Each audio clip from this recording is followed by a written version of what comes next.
오늘은 이제 수근수근 스튜디오 새로운 이제 콘텐츠를 한번 시작해 보려고 하는데요. 제가 이름을 한번 지어봤습니다. 대중매체 감상단이라고 줄여서 대감단입니다. 아, 대감단 좋은데요? 네. 그래서 일단은 처음 시작을 저 김씨 그리고 우리 박씨 이렇게 둘이서 한번 시작해 보겠습니다. 그래서 오늘 그냥 가볍게 해볼 주제는 최근에 저희가 로뮬로스라는 에일리언 로뮬로스라는 이제 작품을 같이 봤어요. 같이 본 건 아니고 따로 봤지만 아무튼 이제 공통적으로 같이 집에서 보지는 않았죠, 뭐. 그렇죠. 공통적으로 봤기 때문에 이 주제를 가지고 근데 이 주제만 가지고 하기에는 조금 이야기할 거리가 좀 작으니까 조금 더 확장해서 프로메테우스부터 시작해가지고 에일리언 어스까지 우리 한번 그 흔히들 이렇게 말하죠. 에일리언 프리퀄. 에일리언 프리퀄. 네, 사실 이제 로뮬루스는 에일리언 1과 2 사이의 이야기지만 아무튼 그렇게 묶어서 한번 이야기해 보도록 하겠습니다. 우리 박 씨도 그 에일리언 시리즈 되게 좋아하잖아요. 저는 에일리언, 저는 다른 사람들은 막 스타워즈 뭐 이런 걸 좋아하잖아요. 우주 SF 영화에서는. 저는 에일리언이 전 독보적으로 지금 단연코 저에게 있어서는 최고 시리즈입니다. 네. 그죠.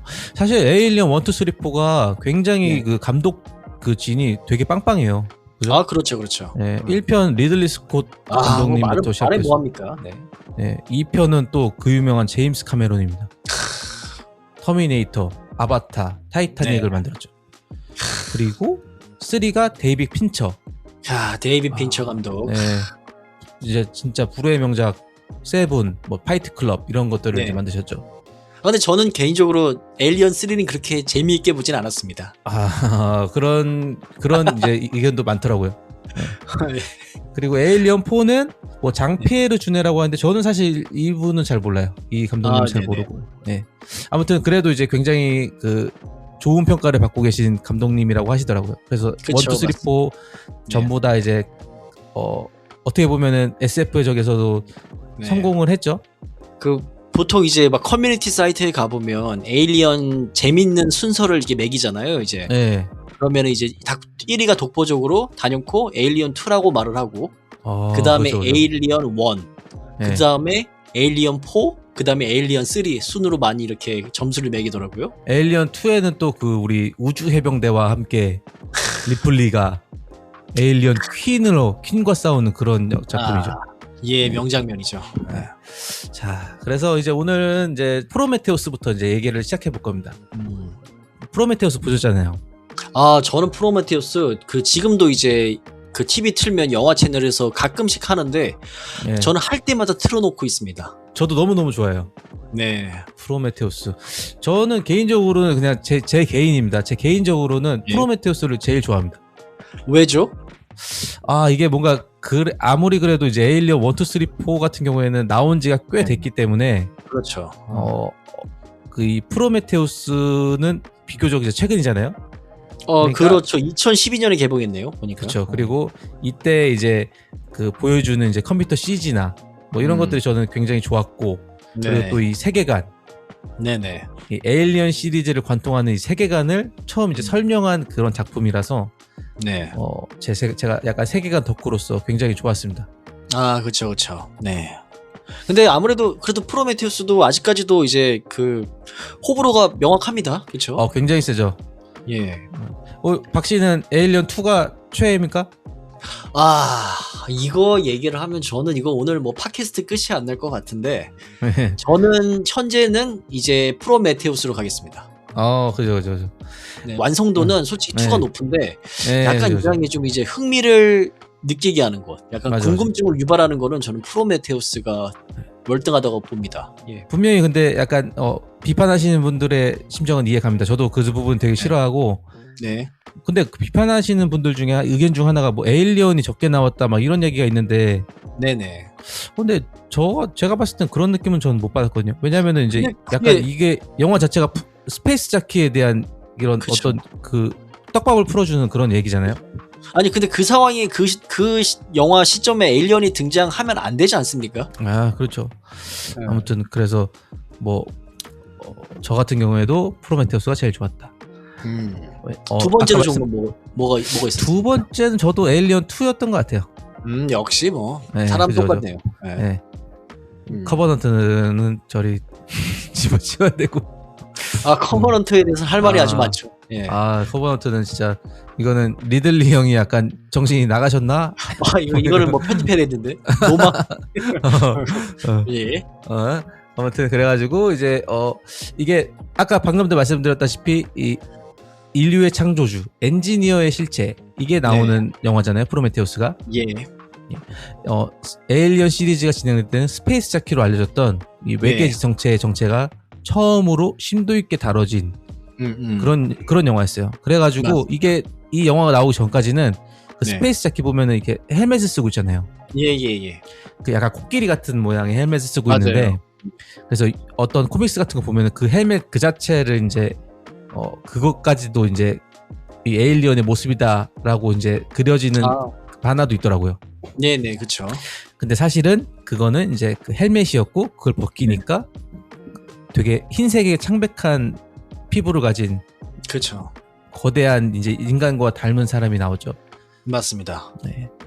자, 그래가지고 이제 또 이제 흥미로운 게 이제 여기 보면은 첫 장면이 딱 나오는데 그 외계인이 어떤 그 검은색 물질을 마셔서 이제 자기 몸에 막 녹아 내리면서 이제 지구로 떨어지잖아요. 그쵸. 그 빨개 벗은 외계인이 나오죠. 네. 그래서 처음에는 지금 이게 밝혀졌나는 모르겠지만 이게 왜 저런 행동을 했을까? 이것도 굉장히 좀 큰 궁금증이었어요. 저게 벌을 받는 건지, 아니면은 뭐 어떤 특정한 알려진 대로 자기 DNA를 뿌려서 여기서 생명을 창조하려고 했던 건지, 그죠? 맞아. 오히려 근데 그런 거를 이제 명확하게 안 밝히는 게 더 팬들 입장에서는 저는 더 이렇게 좋다고 봐요. 팬들한테는 뭔가 궁금증을 유발하잖아요, 그렇죠? 그래가지고 첫 장면부터 진짜 그 흡입력을 확 끌어당겼죠. 그렇죠. 네. 그러면서 이제 결국에는 이제 지구에서 있는 고고학자들이 이 특정한 이 외계 항성 시스템을 이제 발견하면서 그것으로 이제 프로메테우스 호라는 그 시대에 굉장히 발달된 함선을 보내게 됩니다. 네. 근데 여기서 이제 또 흥미로운 게 있죠. 이 행성이 사실은 이 엔지니어들의 모성이 아니라 군사기지였어요. 그쵸. 네. 그리고 이 시대적인 여기 배경으로 봤을 때는 이 프로메테우스의 시기가 2093년도입니다. 2093년, 네. 그래서 이게 이 에일리언 이 시리즈 연가 중에서 가장 첫 번째로 오는 작품이에요. 네, 그쵸. 근데 참 이게 웃긴 게 분명히 제일 첫 번째 작품인데 이게 제일 끝에 이제 최근에 나오다 보니까 뭔가 시기상으로는 제일 발달한 시대 같아. 맞습니다. 공감되죠, 그거. 근데 여기서 보면은 프로메테우스 호에서 이제 동면을 하잖아요. 예. 재밌는 점 하나가 에일리언 1에서 탄 사람들은 이 노동자죠. 에일리언 1 주인공들은. 네, 맞아요. 예, 노스트로모호에 이제 타고 있는 그게 이제 무슨 채구라는 그런 노동자들인데 그 사람들은 되게 편안하게 일어나요. 동면을 하고 나서. 맞아. 기지개를 피면서 이렇게. 맞아. 근데 이제 이 프로메테우스 보면은 이제 막 구토를 하고 막 난리가 나면서 일어나죠. 그렇죠. 요즘 나온 이런 SF 공상과학 영화에서는 다 이렇게 막 장기간 동면에서 깨어서 일어나면 다 이렇게 막 구토하고 막 어지럼증을 느끼고 이렇게 다 시작하잖아요. 그렇죠. 그래서 이게 중요합니다. 근데 이 프로메테우스는 시대적으로 가장 앞서 있다 보니까 이 성간 여행이 그렇게 막 발달하지 않은 시기라는 거를 여기서 보여주는 거예요. 그죠? 에일리언 1 같은 경우에는 노동자들이 이제 막 여기 이곳저곳 막 행성을 막 돌아다니면서 일을 하고 막 이런 시대인데 이때는 아직 그 이런 것들이 그 활발히 이루어지는 시대는 아니었다. 네네. 스토리 같은 경우나 이런 거는 뭐 워낙 많은 이제 유튜브 채널이나 이런 데 많기 때문에 저희 같은 경우에는 이 작품이 좋은데 왜 비판을 받는지에 대해서만 살짝 말해보겠습니다. 그렇죠. 한마디로 저희는 그냥 스토리를 얘기하는 전문가라기보다는 약간 한 명의 시청자로서, 그렇죠? 그죠. 그냥 저희의 개인적인 의견. 네. 이 영화가 왜 비판받느냐? 저 같은 경우에는 몇 가지가 있어요. 이 영화가 진짜 저는 명작이 될 수 있는 영화라고 생각하거든요. 근데 여기에서 극중의 등장인물들의 행동이 굉장히 이상하게 다가옵니다. 이상한 행동을 막 해요. 세세하게 보면 엄청 많지만 이제 몇 가지 따져보면은 네. 여기서 할로웨이라는 인물이 나옵니다. 네, 할로웨이. 예, 남자 고고학자, 네. 여자 주인공이 남자친구. 네네. 둘이는 같이 이제 고고학자죠. 네. 둘이 이제 평생에 이제 꿈꿔오는 일로 이제 이 엔지니어의 흔적을 따라서 이제 프로메테우스호를 타고 다른 행성까지 왔는데 되게 이제 무모한 행동들을 갑자기 막 합니다. 아, 맞아요. 무슨 다 같이 약에 취한 것 같아. 우주선이 대기 분석 결과 숨 쉴 수 있습니다 하니까 갑자기 헬멧을 확 벗어버리죠. 근데 이게 영화적으로 봤을 때는 이런 헬멧을 씌우면은 이 배우들의 얼굴이 잘 안 보이잖아요. 그렇죠. 그러니까 이거를 이제 벗길 구실을 되게 만든다고 하더라고요. 근데 벗기는 구실을 만드는데 너무 간단히 벗어버려. 그쵸? 그렇죠. 거기에 신경을 많이 안 쓴 거죠. 네. 그러니까 뭐 예를 들면은 중세 시대 기사들의 영화다. 그러면은 이제 그 사람들은 이제 헬멧을 쓰고 있잖아요. 네. 적이 휘두른 어느 무슨 무기에 헬멧이 날아가 버린다거나. 네. 약간 이런 식으로 이제 얼굴을 노출시키거나 이런 약간 요소들을 만드는데. 그렇죠. 네, 이거 같은 경우에는 뭐 다른 이유를 좀 이렇게 대면서 할 수 있지 않았을까? 이렇게 생각이 드는데 갑자기 확 벗어버립니다. 그래서 그것도 약간 어이없죠. 어이없죠. 네. 그리고 이제 가장 그 구멍이 되는 이 영화에서 가장 흠이 되는 네. 그 인물이 밀번이라는 사람입니다. 밀번. 네. 이 생물학자예요. 생물학자. 네. 근데 이제 이 밀번하고 그래서 지질학자가 있는데 이 둘이 엔지니어의 함선을 막 탐험하다가 네. 이제 돌아가야 될 시간이 됐는데 둘이 길을 잃어버립니다. 네. 그래가지고 어떤 방 안에 갇히게 돼요. 막 폭풍이 와가지고 후퇴해야 되는데 이 둘만 후퇴를 못하고 거기에 갇히게 됩니다. 맞아요. 네. 그래가지고 어떤 그 되게 무섭게 생긴 방에 들어가요. 엔지니어의 머리 형상이 막 이렇게 있고 그 장면 전 너무 좋았어. 네, 항아리 같은 게 막 이렇게 비산해되어 있는 그런 방에 들어갑니다. 항아리들이 엄청나게 많이 세워져 있는. 네. 근데 거기서 갑자기 이 항아리가 공기를 만나니까 무슨 뽀글뽀글 막 그러면서 검은색 물이 내려오더니 근데 거기서 갑자기 그 코브라 같은 생물체가 이렇게 딱 튀어오릅니다. 맞아요. 그 장면. 그 기억나죠? 네, 납니다. 네. 뱀 형태의 외계 생명체를 만나게 되는데 네. 근데 갑자기 그 생물학자라는 밀번이 갑자기 그 뱀한테 슬 다가가요. 막 다가가서 막 귀여워합니다. 막 안녕 예쁘나 하면서 그러면서 정말로 이해가 안 가는 게 우리가 일반적으로 뭐 길거리에서 이제 뱀을 만나면 더 조심하잖아요. 그렇죠? 조심하죠. 근데 저기 지구에서 한참 떨어진 외계 행성에서 뱀도 아닌 뱀같이 생긴 외계 생명체를 만났는데 마치 자기네 집 앞에 강아지를 쓰다듬은 것처럼 궁금해하는 것처럼 다가가는 게 저는 너무나 약간 좀 뭐지? 영화를 각본가가 이게 좀 잘못 썼나라는 생각을 좀 들게 하는 장면이었어요. 심지어 생물학자입니다. 네, 생물학자. 네. 이게 좀 더 열받는 게 뭐냐면은 그 옆에 지질학자가 있었다고 했잖아요. 예. 그 지질학자가 굉장히 생김새를 보면은 되게 불량하게 생겼어요. 네. 그럼 차라리 그 불량하게 생긴 그 지질학자가 약간 외국에 보면 그런 거 있잖아요. 마초. 네. 약간 마초임을 강조하면서 그 지질학자가 너 이런 것도 무서워하냐 이러면서 이렇게 가가지고 만져서 막 습격을 방했다. 이것도 솔직히 욕먹어야 되는데 그거보다 낫죠. 네. 근데 이게 생물학자라는 양반이 거기서 이제 그 외계 생물체한테 손을 대버립니다. 그래서 끔살 당하죠. 네.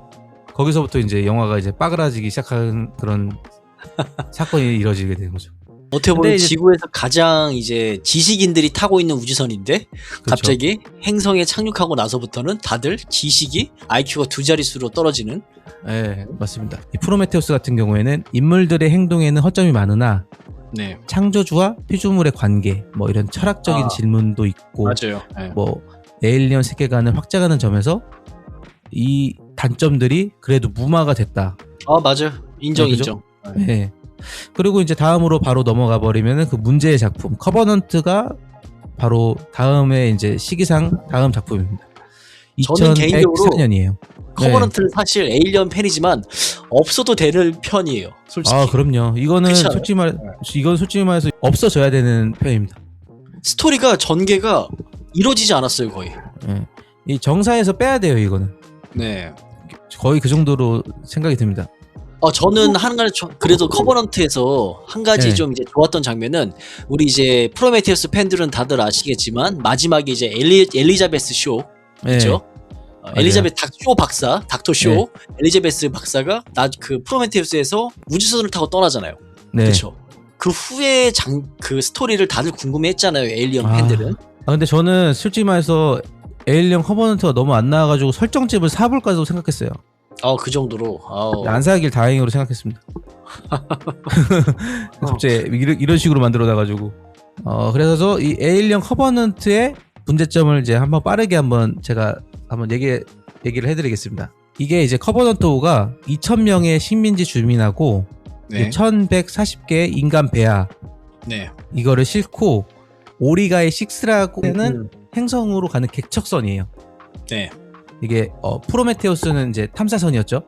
네. 이번에는 개척선입니다. 이제 식민지를 개척하러 가는 거예요. 네. 거기로. 여기 나오는 이 주인공이랑 이 크루원들이 네. 이 사람들 목숨을 거의 도외시합니다. 2,000명을. 커버넌트가 어떤 우주 폭풍을 만났나 그래가지고 이제 네, 사고를 네, 맞아요. 당하죠. 네. 그래가지고 선장이 그 동면 포트 안에서 불에 타 죽습니다. 네네. 바로 네. 다음에 있는 인물이 이 문제죠. 이제 새로 이제 함장이 되는 사람이죠. 저는 그 사람 참 싫었어요. 그 배우. 네, 모지리 같은 놈. 밉상. 네, 그 모지리가 그 함장이 되는데 그러고 나서 이제 그 함선을 막 수리하고 있었어요. 네. 근데 갑자기 거기서 노래를 들려옵니다. 그게 그 노래의 주인공이 바로 엘리자베스 쇼죠. 맞아요. 컨츄리로드였나요 흥얼거림. 노래가? 예, 맞아요. 그 이제 컨츄리로 예. 드드든 죄송합니다. 편집해 주세요. 예. 맞아요. 그거를 어떤 그 노래를 듣고 갑자기 행선지를 변경합니다. 참 대단하죠. 그죠? 근데 그렇게 행선지를 변경해야 되면은 그거 네. 그냥 절박한 이유를 넣으면 되잖아요. 그렇죠. 이미 가기로 했던 오리가이 6까지 지금 우주 폭풍을 만나서 못 간다. 뭐 예를 들면은 지금 갈 수가 없다. 저까지는. 그러니까 저 노래가 들린대. 저기로 가야 할 수밖에 없다. 뭐 이런 이유라던가. 그냥 영화를 보면은 오리가이 6까지 갈 수 있어요. 근데 그냥 거기로 행선지를 옮깁니다. 맞아요. 그러니까 행선지를 변경해야 될 절박한 이유가 없어요. 단순히 스토리를 끌어나가기 위한 이유죠. 수천 명이 타고 있는 배의 행선지를 바로 그냥 즉흥적으로 바꿔버립니다. 맞아요. 예. 자, 그리고 노래가 들려온 행성 거기로 도착하니까 이 크루원들이 어떻게 하냐면은 빵 모자를 쓰고 내립니다. 맞아요. 그랬던 것 같아요. 네, 그죠. 무슨 프로메테우스처럼 이렇게 산소통이 들어가 있는 거를 이제 쓰는 것도 아니고 네. 그냥 모자 쓰고 내려요. 맞아. 네. 그래가지고 어떻게 되느냐? 대원 중 하나가 담배 피러 올라가가지고 뭐 밟아가지고 그 포자를 들이마셔가지고 그 장면 기억나네요. 예. 체스트 버스터가 이제 튀어나오죠. 네. 맞아요. 네. 예. 그러면서 이제 이야기가 이제 시작됩니다. 네. 체스트 버스터가 또 튀어나왔는데 이 소탕을 못합니다. 죽이지를 못해요. 네. 어떻게 되냐면은 이 행성에 있던 전작의 그 데이비드죠. AI. 네. 예, 데이비드가 나와가지고 이 튀어나온 체스트 버스터를 이제 네오모포를 죽이지는 못하고 쫓아냅니다. 워이 이렇게 해가지고. 네, 맞아요. 그 장면. 그죠? 예, 쫓아내죠. 죽인 게 아니에요. 쫓아낸 거예요. 그러고 나서 이 데이비드가 이리 와 안전한 데 있어 하고 데려가는데 거기에 이제 보면은 막 주변에 막 시체들가 막 쓰러져 있고 엔지니어들을 다 죽였잖아요. 데이비드가. 그렇죠. 근데 데이비드가 여기 안전하다고 하니까 이 모지리들이 다 이제 경계를 다 풉니다. 안전한 거야 그냥. 안전하대. 아니 안전하대. 안전해. 맞아. 딱 그거예요. 그냥 혼자 다니지 말라고 이제 말을 해요. 함장이 혼자 다니지 마. 근데 그 바로 다음 장면에 뭐가 나오냐면은 혼자 목욕하러 간 여자가 나옵니다. 그 장면 좋았어요. 네. 바로 말하자마자 혼자 목욕하러 가요. 네. 도망갔던 그 네오모프한테 끔살 당합니다. 잔인했는데 그 장면, 그쵸? 네, 맞아. 목이 잘리지 않나요? 그쵸. 굉장히 잔인하게 죽었던 것 같아요. 네. 그러니까 이게 약간 지금까지 느낌이 어떠냐면은 프로메테우스에서는 그 밀번이라는 되게 답답한 놈이 한 놈 있었잖아요. 네네. 근데 이 커버넌트는 어떤 느낌이냐면은 이 밀번끼리 이제 여기로 온 거예요, 다 같이. 밀번 1, 밀번 2, 밀번 3, 밀번 4 이렇게 다 네. 있는 거예요. 그리고 이제 어떻게 그게 흘러가냐면은 이제 여자 대원이 죽었죠. 네. 근데 여기서 그 함장 오람이라고 합니다. 오람. 이 사람이 이제 와가지고 뭐야 하면서 총 들고 왔는데 이 데이비드가 자기 대원을 죽인 그 괴물하고 막 교감하는 모습을 봅니다. 네. 그래서 이거 뭐야 하면서 그 괴물을 쏘려고 하는데 데이비드에 쏘지 말라 그래요. 의심스럽잖아요. 일단 쏘고 봐야지. 네. 그러다 망설이다 네오모프를 쏘아가지고 죽입니다. 네네. 네네. 네. 그래도 죽이긴 해요. 네, 그런 다음에 이제 데이비드한테 너 이거 뭐야 설명해봐 이렇게 하니까 데이비드가 일로 와봐 이러면서 이제 어디로 데려갑니다. 네, 맞아요. 이게 그 유명한 데이비드의 실험실이죠. 아무튼 이제 거기서 이제 막 그 데이비드의 실험실 구경하는데 거기 당연히 막 진짜 끔찍한 것들이 막 많이 있어요. 네. 그러면 더 경계를 해야 되는데 갑자기 데이비드가 거기 항아리처럼 생긴 거 한번 봐보세요 이러니까 거기를 이제 바보처럼 이제 이게 뭐지 하면서 이제 들여다봅니다 그걸. 네. 그러다가 이제 또 페이서가한테 당하게 되는 거죠. 웃긴 이 장면입니다. 이 장면이 되게 그 커뮤니티에서 굉장히 조롱거리 중 하나라고 해요. 너무 등장인물을 바보처럼 만들어놨다. 아무튼 그리고 이제 뭐 바보 같은 이 크루원들이 다 끔살 당하고 일이 마무리되고 이제 다시 커버넌트는 오리가이 6로 다시 출발합니다. 네. 근데 여기서 그 유명한 장면이 나오죠. 여기서 이제 샤워실 섹스 장면이 나옵니다. 생각해보세요. 지금 내 친구들, 내 동료들이 다 미지의 괴물들한테 찢겨 죽었어요. 네. 나는 겨우 도망쳐 나왔는데 바로 하는 거예요. 저는 사실 지금 이 다른 에일리언 시리즈들은 TV에서 방영을 하면은 전 무조건 챙겨보는데 봤던 걸 또 보는데 네. 제가 유일하게 그 TV에서 방송을 하면 절대 안 보는 게 바로 이 커버넌트 시리즈거든요. 저는 아마 네. 이 커버넌트를 딱 한 번 봤어요. 그래서 지금 이 김 씨가 말해준 이 내용들을 기억이 하나도 안 나다가 이 내 말을 듣는 순간 다 하나씩 그 장면이 생각이 나네요. 네, 그죠. 아무튼 이제 이런 식으로 이제 이거는 셀 수도 없이 비평거리들이 너무 많이 튀어나옵니다. 아무튼 이제 이렇게 그 커버넌트가 폭망하죠. 이 커버넌트는 여기까지 말하고 이제 에일리언 어스라고 네. 디즈니 플러스에서 드라마가 개봉합니다. 저는 사실 이 에일리언 어스를 제작할 때부터 저는 너무 기뻤어요. 네. 이거가 이제 방영되기만을 엄청나게 손꼽아 기다렸고 그 에일리언 어스를 촬영하면서 새로운 정보들은 무조건 찾아봤어요. 저는 너무나 기대되는 영화였고 영화가 아니죠 시리즈물이었고 그만큼 실망도 컸고 네. 저 같은 경우 말씀드릴까요? 저는 프로메테우스를 보고 커버넌트를 누구보다도 기다렸습니다. 네. 그리고 커버넌트를 보고 저는 바에서 까가 됐습니다. 딱 그 시점. 그리고 나서 에일리언 어스 저는 이게 나온다는 거 소식도 안 들었어요. 저는 왜 이거를 저는 사실 커버넌트는 너무 실망해서 머릿속에 지워버렸고 이게 왜 저는 관심이 그렇게 많이 갔냐면 보통 이제 에일리언은 다 우주에서 사건이 일어납니다. 그쵸? 그죠? 다 우주에서 사건이 일어나서 그런 밀폐된 공간에서 보통 이제 저는 이제 SF 호러물을 굉장히 좋아합니다. 그래서 에일리언 말고도 그 전에 이벤트 호라이즌 아실 만한 분은 다 아실 거예요. 정말 그 헬레이저에서 나오는 그 지옥에서 넘어온 그런 악마들, 괴물들 형상을 정말 잘 표현한 영화 중에 하나잖아요. 그게 이제 이벤트 호라이즌인데 저는 그런 SF 호러물을 굉장히 좋아하는 게 그 한정된 공간이에요. 우주선에서는 우주선 말고는 도망갈 수가 없어요. 그쵸? 맞아. 그게 그런 공간적인 제약이 이 SF 호러물, 이 에일리언을 더 무섭게 했는데 이제는 에일리언이 지구로 왔어. 그쵸? 지구는 어떻게 보면 이제 공간적인 제약이 없어요. 도망가면 도망가면 돼요. 그쵸? 도망가고 싶으면은. 그쵸? 과연 그래서 그런 공간적인 제약이 없는 상황에서 에일리언이라는 존재가 제노모프죠. 그 제노모프가 어떻게 어떠한 행동을 하고 영화가 시리즈물이 어떻게 흘러갈지가 저는 너무 궁금했어요. 그래서 저는 다 봤습니다. 네. 다 보셨어요? 예, 사실은 그 마지막 후반 시리즈 다 보긴 했는데 이제 마지막 후반부의 이제 내용들은 제가 뜨문뜨문 봤어요. 딴짓하면 보고.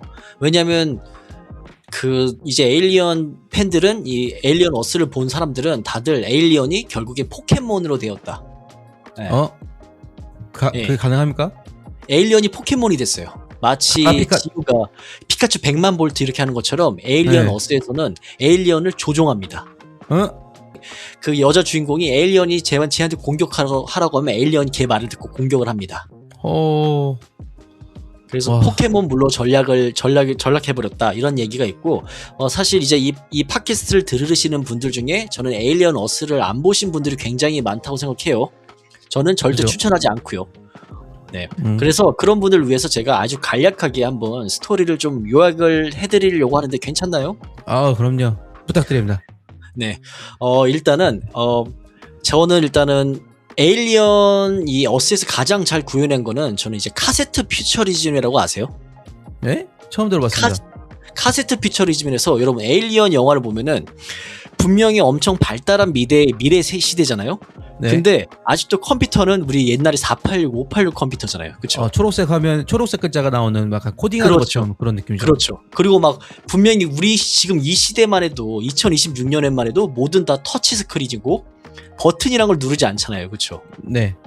근데 이 에일리언 시리즈는 다 무조건 아날로그처럼 다 일일이 버튼을 하나씩 누르고 네. 이런 것들 과거와 미래의 기술이 합쳐져 있는 걸 우린 카세트 퓨처리즘이라고 이제 얘기를 하거든요. 네. 이런 카세트 퓨처리즘의 개념은 어떻게 보면 쉽게 얘기하면 사이버펑크처럼 네, 로봇이 그러니까 존재하지만 네. 어떤 분야에서도 이제 되게 아날로그틱한 내용들 네네. 이런 걸 에일리언이 제일 잘 구현했다고 보고 특히 에일리언 어스에서는 그러한 카세트 퓨처리즘은 어느 정도 참 잘 구현해냈다라고 저는 생각을 해서 굉장히 그런 마음에 들었던 영화 중에 그 시리즈물 중에 하나인데 아무튼 방금 말씀드린 거는 제가 이제 얼마나 에일리언 어스를 기대했는지에 대해서 얘기를 드린 거고 자 이제 좀 본격적으로 이제 간략하게 전체적인 요약을 한번 말씀을 드릴게요. 네.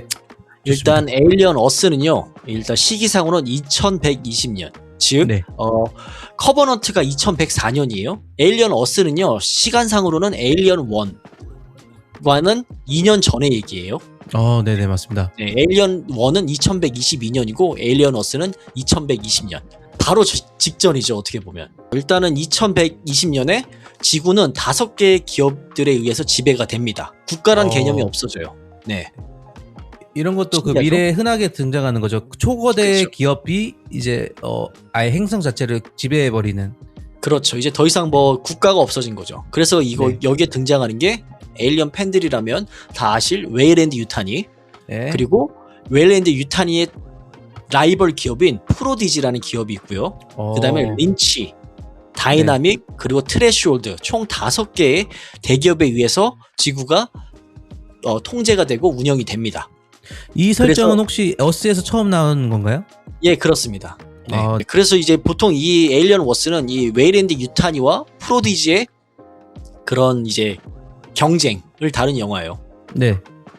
네. 자, 이야기는 이제 마지노우라는 거대한 우주선에서 영화가 시작합니다. 네. 이 우주선은요, 무려 65년 동안 우주를 돌아다니면서 여러 외계 생명체를 수집해서 지구로 돌아오고 있었어요. 네. 한마디로 이 당시에는 이제 그 기업들이, 이 5개의 기업들이 이제 우주에 이제 우리가 가보지 않은 미지의 영역들을 찾아가서 행성을 방문해서 외계 생명체들을 수집하는 거예요. 그래서 그 외계 생명체를 길들여가지고 군사용으로 쓰는 거죠. 외계 생명체를 수집해서 지구로 돌아오고 있는데 우주선 안에 있던 외계 생명체들이 풀려나기 시작한 거죠. 그리고 그 중에서 우리가 너무나도 잘 알고 있는 에일리언, 즉 제노모프가 있습니다. 네. 결국 이 마지노우 우주선이 지구의 뉴 시암이라는 도시에 추락을 합니다. 네. 그리고 추락을 했는데 거기에 이제 제노모프를 포함한 외계 생명체를 이제 서로 이제 가져가려고. 왜냐면 사실 이 마지노우라는 거대한 우주선은 웨일랜드 유타니 소속입니다. 네. 하필 그 우주선이 지구에 불시착하는데 불시착한 지역이 바로 이 프로디지가 통치하는 도시인 거예요. 네. 스토리의 시작은 이거예요. 바로 간단하죠. 네네 좋네요. 그래서 설정은 이제 좋은데요, 여기서 괜찮이? 스토리가 굉장히 좋죠. 네네. 그래서 이제 웬디라는 소녀가 여기서 등장을 해요. 여기서 네. 소녀는 그 일반적인 소녀가 아니에요. 이게 뭐냐면 프로디지라는 회사가 그 합성 인간을 만들어놔요. 커버넌트나 프로메테우스 등장했던 데이빗 같은 네. 우리 정신은 실제 인간인 거예요. 그래서 이 웬디라는 여자, 원래는 마시라는 어린 여자아이예요. 근데 네. 이 마시라는 어린 여자애가 불치병 때문에 곧 죽어요. 근데 이 프로디지라는 회사에서 실험을 합니다. 이 마시라는 불치병이 걸린 어린 여자를 데리고 와서 그 자기네들이 이미 만들어 놓은 신체가 정말로 인간보다 몇백 배를 뛰어난 데이빗 같은 몸의 그 기억과 의식을 옮겨버리는 거예요. 네네. 그리고 그렇게 태어난 게 웬디라는 주인공입니다. 그러니까 몸은 이미 성인 여자고 인간보다는 인간과는 대적이 안 될 만큼 거의 캡틴 아메리카보다 더 센 급의 신체를 갖고 있지만 정신은 어린 여자인 거예요. 네, 그게 이제 이 여자가 주인공입니다. 네네. 그리고 이제 웬디랑 비슷한 아이들, 이 여자 아이들과 비슷한 아이들이 몇 명 더 등장하는데 똑같이 이제 웬디랑 같은 이런 수술을 거친 거죠. 네. 아이들이 등장하는데 그 아이들을 로스트 보이즈라고 합니다. 영화상에서는. 네. 그래서 웬디는 그 로스트 보이즈의 어떻게 보면 수장이고요. 네. 그리고 이제 로스트 보이즈, 그리고 이 생체 실험을 하는 곳은 네버랜드라는 프로디지의 어떤 섬이에요. 프로디지가 통치하는 어떤 섬인 거예요. 네. 자, 그러면 여러분들 아시겠지만 이 웬디, 로스트 보이즈, 네버랜드, 피터팬과 관련이 있죠. 네, 결국 이 피터팬을 모티브로 한 영화라고 보시면 돼요. 처음에 시작을. 네, 그러니까 피터팬이란 게 결국 어린 아이로 머물잖아요, 다들. 네. 네, 그렇게 시작되고 프로디지를 통치하는 프로디지의 수장인 CEO가 바로 보이 카발레이라는 인물이 등장합니다. 네. 이 사람이 이제 이런 실험을 거치게 되는 거죠. 그 뉴시암이라는 도시에 우주선이 불시착했다고 했잖아요. 마지노르라는 거대한 우주선이 불시착했잖아요. 그래서 그 이제 외계인 생명체를 이제 찾으러 가야 되잖아요. 그렇죠? 그걸 얘네들 로스트 보이즈가 찾으러 갑니다. 그런 스토리예요. 좀 이상한 게 있네요. 예, 어떤 거죠? 그래도 정신이 10살인데 얘네들을 그런 임무에 보낸다는 게. 그렇죠. 그건 좀 거의- 그래요. 그러니까 그리고 왜 정신을 성인을 안 넣고 그런 것도 설정이 다 있습니까? 설정이 다 있습니다. 그게 이제 성인 같은 경우에는 정신이 네. 거기로 들어갈 수가 없고 막 뭔가 네, 그렇죠. 에러가 그러한 나고. 제약도 있습니다. 네. 그리고 애초에 이 프로디지를 통치하는 CEO는 카발레는 이런 그런 어린이들을 뭐 항상 어린이로 남기를 원하는 그런 것이라고 할까요? 좀 뭐랄까 되게 영화를 이 시리즈물을 보시면 아시겠지만 이 보이 카발레 같은 경우도 굉장히 되게 어린 애예요. 이게 한마디로 어린 애가 어느 하루 아침에 벼락부자가 된 거예요. 네. 네, 그러니까 어린 애가 갑자기 엄청난 권력과 힘이 생겨가지고 자기 하고 싶은 걸 다 하는 거죠. 네. 그렇게 이렇게 이제 수거를 하면서 애들은 이제 몸은 분명히 너무나 발전된 몸을 가지고 있어서 힘도 엄청 세죠. 이 외계인 생명체를 수집 또는 수거하러 가는 과정에서는 뭐 어려운 게 없죠. 힘이 세니까. 근데 이제 정신이 어리다 보니까 애들이 어떻게 할지 모르고 혼란스러워하는 그런 장면들이 이제 영화에 나옵니다. 그리고 이제 이런 것들 다 떠나서 제가 기억하기로는 에피소드 2편인가에 나오는 장면인데 외계인 생명체 중에 제가 말했듯이 제노모프가 있다고 했잖아요. 그래서 에일리언이랑 에피소드 2편에서 그냥 맞다이를 까버립니다. 진짜요? 예, 그 어두운 이상 창고에 갇혀가지고 둘이서 에일리언이랑 맞다이를 뜨는데 이 웬디라는 여자애가 에일리언 모가지를 따버립니다. 이러면은 에일리언의 모든 시리즈에서 나왔던 예, 그 합성 인간들이 다 설정이 진짜 다 이렇게 망치는 거잖아요, 이게. 그렇죠. 그러니까 에일리언 자체도 결국에는 합성 인간이 그냥 모가지 딸 수 있는 거예요. 그냥 네. 그 목을 뽑아낼 수 있는 거예요. 그냥. 네. 이 에일리언이 재밌는 이유가 그 제노모프라는 그 불가해한 그런 외계 생물체에 대한 공포 이런 거 아니겠습니까? 네. 근데 이거를 이겨버린다고요? 그냥 모가지를 따버립니다. 정말 말 그대로 목을 땁니다. 저는 이게 너무 싫었어요. 이게 이제 끝인 거야. 네. 이 에일리언 어스가 여기서부터 이제 되는 거예요. 나머지는 이제 시즌물을 보시고 하시면 되겠지만 그러고 나서 네. 이제 이 프로디지는 그 외계인 생명체를 다 수거해 갑니다. 근데 웨이랜드 유탄이는 그건 우리 거다. 왜 니네가 가져가냐? 근데 네네. 이제 프로디지는 아니다. 이건 분명히 너네 거지만 지금 이 우주선이 우리 쪽에 불시착했으니까 우리가 먼저 검토를 해보고 니네들한테 이 샘플을 돌려주겠다. 이렇게 둘이 싸우는 거예요. 네네. 네, 그래서 이 프로디지의 카발레에는 이걸 이제 이용해가지고 자기가 이제 제노모프를 개량을 하고 더욱더 이제 번식을 시키려고 합니다. 이제 여기서 이제 제노모프가 나왔는데 그 웬디라는 여자애가 제노모프의 소리를 들을 수 있는 거예요. 네. 네, 제노모프랑 대화를 할 수 있는 거예요. 네. 네, 그래서 제노모프랑 대화를 하면서 제노모프를 훈련시키고 제노모프를 데리고 막 시키는 거예요, 뭐를. 그렇게 해서 사건이 진행되는 거예요. 아, 그래가지고 음파를 알아서 의사소통이 되고 네, 이걸 통해서 이제 피카츄처럼 이제 막 가라 그렇죠. 제노모프 이렇게 되는 거죠. 그렇죠. 네. 네, 그러고 나서 이제 사건이 계속 진행이 되고 아무래도 이제 로스트 보이즈나 이제 이 웬디 같은 경우도 이제 정신은 이제 사람의 정신이잖아요. 그러니까 자기네들도 이제 그 프로디지의 그런 통제 시스템의 하에 있는데 자기네들이 이제 그 머리가 대가리가 큰다고 하죠. 그러면서 의문을 가지고 왜 우리가 이런 행동을 해야 되지? 그리고 왜 우리가 이 프로디지라는 통제 시설 안에 갇혀 있어야 되지? 그런 고뇌와 싸우면서 사건이 진행이 되는 거예요. 그럼으로써 이제 영화가 이제 산으로 가고 네, 그렇게 됩니다. 더 이상은 얘기하지 않겠습니다. 뭐 더 이상 얘기하면 스포 같고 결국엔 이겁니다. 결국엔 에일리언은 그렇게 우리가 두려워했던 에일리언이 지구에 오니까 바로 웬디라는 합성 인간이 모가지를 따버리고 에일리언이 갑자기 새로 이제 배양한 에일리언들이 커가면서 웬디의 말을 듣고 웬디가 조종을 하고 에일리언을 네. 그러면서 마지막에는 이제 우리가 이 세상을 지배한다 이러면서 끝납니다. 진짜. 제가 찾아보니까 8부작이고 어떻게 보면 이제 시리즈물이니까 이제 다음 시리즈가 시즌 2가 나올 수도 있다는 거네요. 시즌 2가 나온다고 합니다. 근데 이게 딱 보시기에는 커버넌트랑 비교하시면 어떻습니까? 평가가?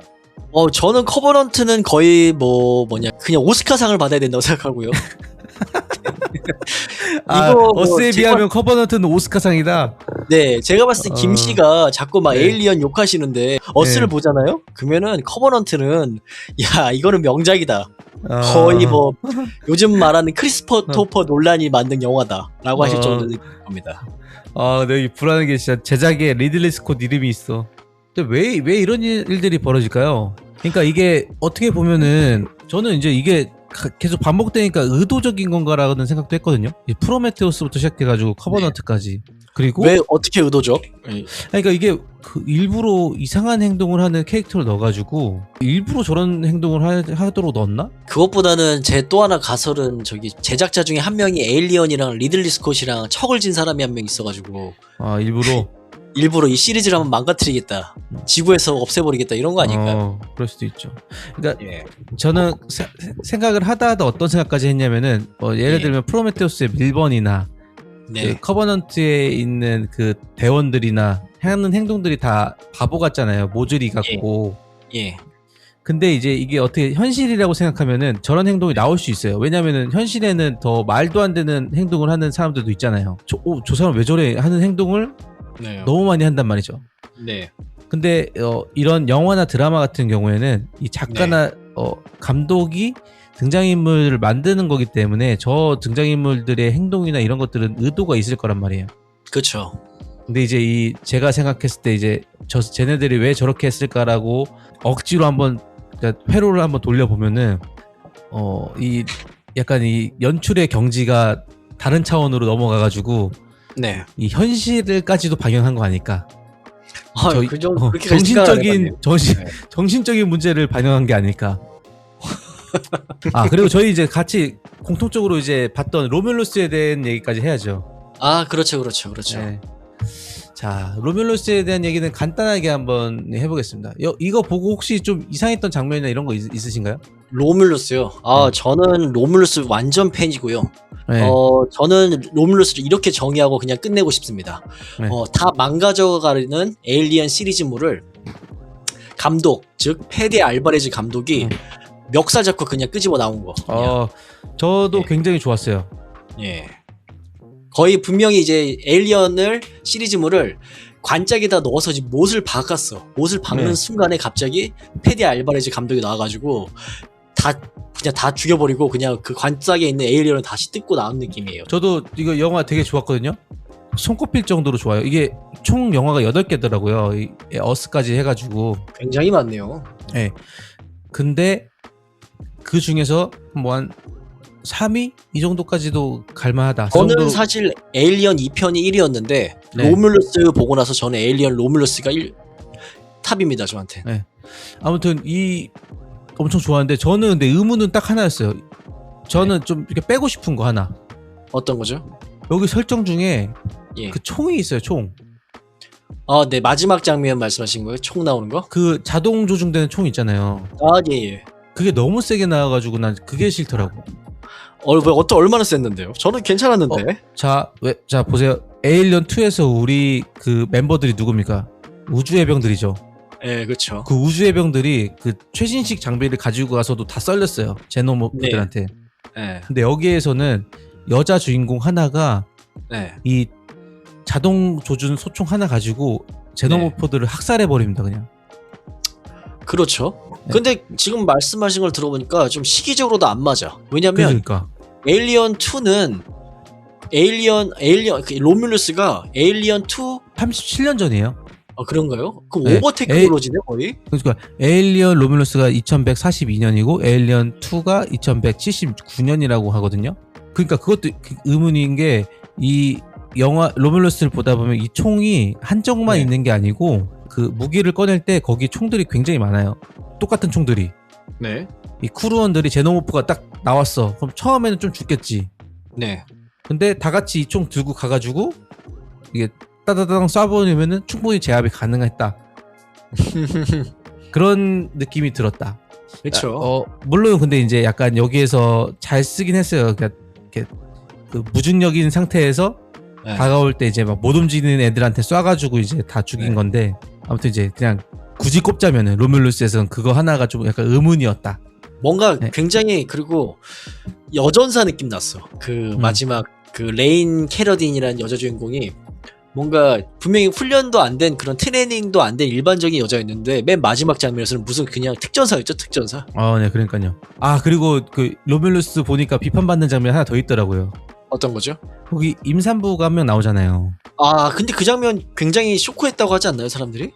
네. 근데 이제 그럼에도 불구하고 커버넌트에 비하면은 그 맥락이 이해는 된다. 왜냐면 자기는 죽어가고 있었잖아. 네. 죽어가고 있으니까 지푸라기라도 잡는 심정으로 그 약물을 자기한테 주입을 했잖아요. 네. 근데 거기에서 이제 에일리언 그 멀대 같은 애가 또 태어났잖아요. 그런 거 보면은 커버넌트에 비하면은 굉장히 설득력이 있었다. 그렇죠. 근데 이게 어떻게 보면 로뮬러스를 약간 잘 만들었으니까 이제 거기에서는 비판받는 장면 중에 하나더라고요. 네. 근데 저는 그 장면이 오히려 굉장히 괴기하잖아요, 그렇죠?